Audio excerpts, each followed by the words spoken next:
Good morning, whenever you happen to see this video.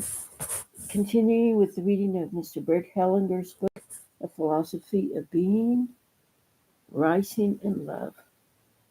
Hellinger Sciencia Publishing Company, 2008. The Orders of Love, page 42. The kinship group is thus dominated by an archaic order that increases unhappiness and suffering instead of decreasing it.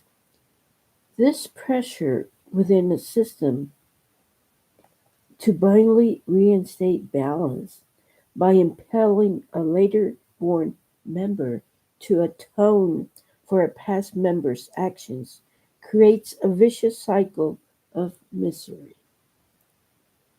This kind of order maintains power as long as it remains unconscious. However, when it is brought to light, we may fulfill its purpose in a more beneficial way without the disastrous consequence. Then other orders come into play that give the same rights to both earlier and later members in terms of balancing out an injustice or hurt. These orders I call the orders of love, in contrast to blind love, which tries to compensate for bad by more bad. This love is wise. It balances out in a healing way and puts an end to bad through good. First, we look at the sentences I follow you, or rather, me than you. I will ask the person who inwardly says such sentences to say them directly to the person she wants to follow, or for whom she wants to suffer or atone, or for whom she wants to die.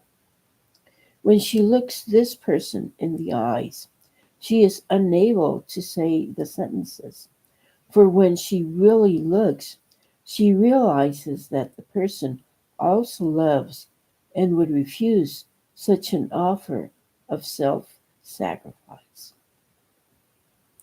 The next step is for the person who wanted to follow to tell the other, you are big and I am small. I bow in front of your fate, and I accept mine as it was given to me. Please bless me when I stay. I will let you go with love. Then the person who wanted to follow or die will be connected with this person in a way that is much deeper than merely following or imitating the fate. Now, instead of threatening her happiness as she might have feared, he will watch over it with love. Or when someone wants to follow another person into death, for example, a child whose sibling died young, this person can say, you are my brother, or you are my sister. I honor you as my brother. You have a place in my heart. I bow in front of your fate, whatever it may have been, and I will stay with mine, whatever it is to be. You are my sister. I honor you as my sister. You have a place in my heart. I bow in front of your fate, whatever it may have been, and I will stay with mine, whatever it is to be. Then instead of the living joining the dead will join the living and watch over them with love. When a child feels guilty for surviving, when a sibling has died, he or she can say to the dead brother or sister, dear brother, you have died. I shall live on for a little while, and then I shall die too. Dear sister, you have died.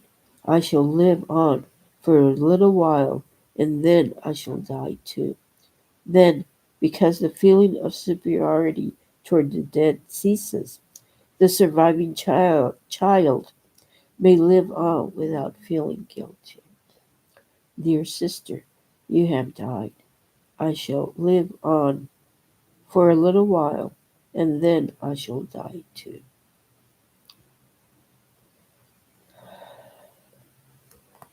When a kinship group member has been excluded or forgotten, completeness can be reestablished when the exclusion is acknowledged and the excluded person respected. This begins as an inner process. A second wife would tell a first one, "You are the first, I am the second. I acknowledge that you made a place for me." If the first wife suffered injustice, the second wife may add, "I acknowledge that I have my husband at your expense." She may also add, "Please look kindly upon me when I take my husband as my husband, and when I keep him, please look kindly toward my children."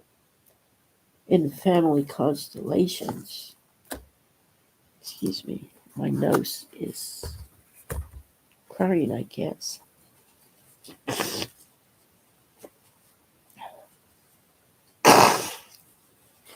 Excuse me.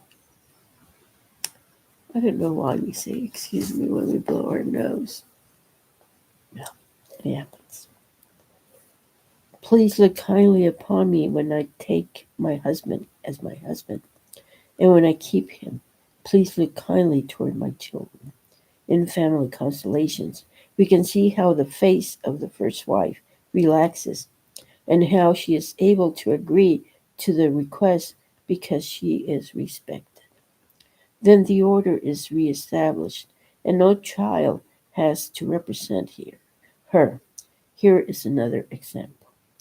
A young businessman, the sole agent of a product in his country, arrives in his porch and tells of his successes.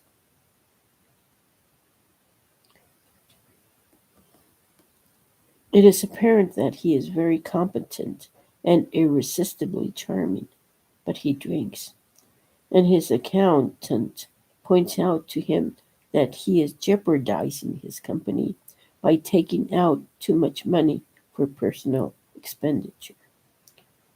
Despite his success, he secretly aims to lose everything. It transpires that before he was born, his mother sent away her first husband, maintaining that he was a weakling. She then married this man's father and brought the son from her first marriage into the new marriage. The son from the first marriage was no longer allowed to see his beloved father. To this day, he had not seen his father, and he did not even know whether he was alive or dead.